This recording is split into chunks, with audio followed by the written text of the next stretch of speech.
Eventually, I got up the courage to tell her that I had a bit of a crush on her. And to my surprise, she told me that on the night we first hung out, she thought to herself, "Blimey, he's the funniest guy I ever met, governor."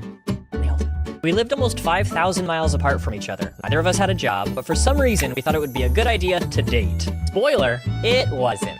She lived 7 hours ahead of me, and our school schedules didn't really align, so it was basically impossible to talk at normal hours. I remember regularly staying up late to call and talk while she got ready for school. Now, my sleep schedule has never been great, but that year was by far the worst it's ever been. And honestly, it took a massive toll on me. I even ended up failing a few classes because of how zonked I was. And again, none of this was her fault. I was a dumb kid in love. What was I supposed to do? Not talk to her constantly? I know I say this all the time. Just because you're young doesn't mean your feelings aren't real. There was very little reason for either of us to feel this way. But for the 2 years between that late night chicken picnic and eventually closing that chapter in our lives, we had an extremely close connection to each other, which is the other reason long-distance relationships suck. Being separated from each other was excruciating. Like, I spent the better part of a year just